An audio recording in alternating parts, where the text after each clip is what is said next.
Les protocoles DeFi confrontés à un potentiel risque à cause de The Merge, un nouveau hack sur Avalanche, une banque suisse qui va proposer le stacking d'Ether, Binance qui s'étend à l'Amérique latine, ou encore Sony qui se lance dans les NFT. Bienvenue dans ce Daily Crypto où je vais vous résumer ces dernières actualités du monde crypto. Et comme d'habitude, si vous appréciez ce format, pensez aux commentaires et aux likes pour le référencement de la vidéo, et à l'abonnement ainsi que l'activation de la cloche pour être au courant des dernières actualités du monde crypto et blockchain. Et finalement, je vous invite à venir me suivre sur mon Twitter que vous pouvez retrouver dans la description, et je vous rappelle que vous pouvez également retrouver mon contenu en version ultra condensée sur mon TikTok et mon Instagram que vous retrouverez également dans la description. Mais avant de parler des actualités du jour, commençons avec l'état du marché en ce jeudi, avec un marché qui est quasiment intégralement dans le vert alors que le Bitcoin est revenu dans la zone des 19 000 $, et les projets qui surperforment le marché aujourd'hui sont le Bitcoin Cash avec un plus 6%, le HNT avec un plus 14% et le LUNC avec un plus 33%. Et comme on est dans la semaine de transition avant The Merge, voyons comment se comportent les tokens de l'écosystème Ethereum, avec tout d'abord Ethereum qui nous fait quasiment un plus 7% sur la journée, Ethereum classique qui lui nous fait quasiment un plus 6%, et l'Ethereum Proof of Work qui lui nous fait un moins 20% sur la journée. Mais passons sans plus attendre aux actualités de ce jeudi 8 septembre 2022. On débute les actualités du jeudi avec un nouveau protocole qui restreint les prêts d'ETH. En effet, je vous rappelle qu'il y a tout juste quelques jours, on avait Aave qui avait décidé de suspendre les prêts d'Ether jusqu'au passage de la blockchain en Proof of Stake en raison d'une utilisation excessive de ces prêts par les utilisateurs pour pouvoir profiter du potentiel hard fork de la blockchain qui pourrait leur permettre d'avoir des ETH Proof of Work gratuitement. Et le problème avec cette utilisation excessive des prêts d'Ether est que si la totalité des ETH venait à être prêtés, premièrement, des utilisateurs pourraient ne pas pouvoir retirer leurs fonds, et deuxièmement, cela laisserait peu de garanties aux liquidateurs pour traiter les liquidations régulières des positions d'emprunt d'ETH, ce qui, de facto, augmente le risque d'insolvabilité de la plateforme. Mais ce n'est pas tout, car un taux d'emprunt d'ETH élevé peut déstabiliser la corrélation entre l'ETH et le stack d'Ether de Lido, ce qui peut provoquer des liquidations supplémentaires. Donc la communauté Aave a pris la décision de protéger le protocole en stoppant ses prêts, mais ils ne sont pas les seuls car aujourd'hui on apprend que le protocole DeFi Compound a également décidé de restreindre ses prêts en imposant une limite de 100 000 ETH jusqu'à ce que The Merge arrive. Bref, au final, malgré le fait que le hard fork pour une version Proof of Work est peu soutenu par la communauté, on a des personnes qui veulent profiter de l'événement pour tirer des profits, mais je précise qu'en recevant un ETH Proof of Work pour un ETH, un petit portefeuille n'aura pas vraiment de gains qui seront franchement démentiels, car à l'heure actuelle, l'ETH Proof of Work est aux alentours de 30 $ et il est en chute d'un peu plus de 40% sur les 7 derniers jours. Et d'ailleurs, en parlant d'instabilité entraînée par le potentiel hard fork d'Ethereum, on a également 3Arrow Capital qui pourrait potentiellement rajouter de l'huile sur le feu. Mais tout d'abord, je vous rappelle que 3Arrow Capital, le fonds d'investissement spécialisé dans les crypto-monnaies, avait été contraint de se déclarer en faillite suite à la chute du stablecoin UST de Terra, et aujourd'hui, le fonds d'investissement a commencé à retirer des fonds de différents protocoles avec des dizaines de millions de dollars dans différents jetons, avec par exemple de l'ETH, du stack Tether, du Wrap BTC et d'autres jetons ERC20 pour un total d'un peu plus de 50 millions de dollars. À savoir que pour le moment, aucune annonce n'a été faite sur la raison de ces mouvements de fonds, mais certains spéculent que ces retraits pourraient se faire dans le cadre de sa procédure judiciaire pour rembourser certains créanciers.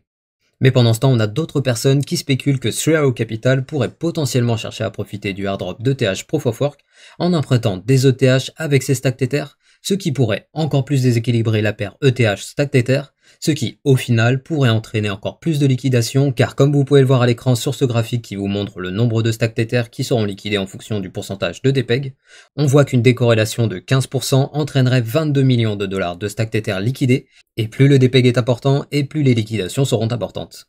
Mais attention, je précise que ce dernier point est hautement spéculatif, et pour le moment, aucune preuve ne montre que 3Arrow Capital serait en train de chercher à profiter du hard drop d'ETH Proof of Work.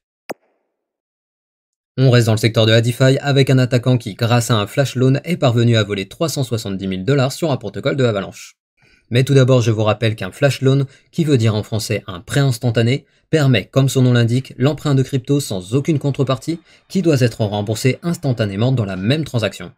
Et à la base, ces emprunts avaient pour but de servir à faire de l'arbitrage, c'est-à-dire égaliser les prix d'un actif sur différentes places d'échange en achetant par exemple un actif à 100 $ sur une plateforme et le revendre instantanément à 101 $ sur une autre plateforme d'échange, ce qui a pour effet d'égaliser les prix entre les places d'échange et également de vous générer un profit au passage, et au final l'emprunt est remboursé dans la même transaction.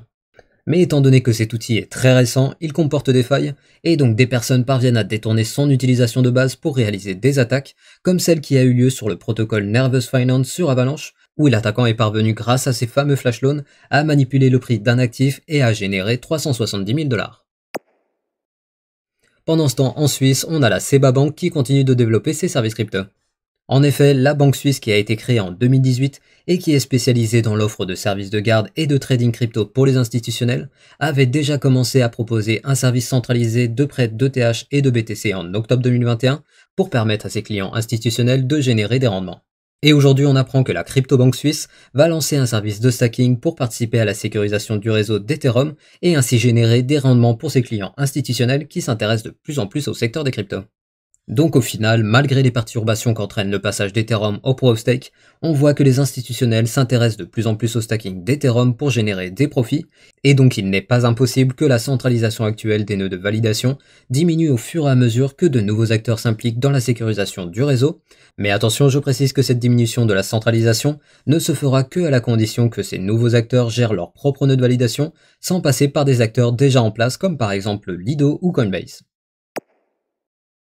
Partons maintenant en Amérique latine où Binance Pay s'associe à la société InSwitch. À savoir que InSwitch est une société qui développe des solutions et des infrastructures de paiement pour les entreprises en Amérique du Sud et en Afrique, et on a appris hier qu'il s'associait à Binance Pay, qui va ainsi pouvoir proposer ses services à plus de 650 millions d'utilisateurs en Amérique latine, qui auront désormais accès à 50 cryptos pour réaliser des paiements dans les commerces se servant des solutions de paiement de la société InSwitch. Bref, Binance multiplie les partenariats et il semble désormais inarrêtable.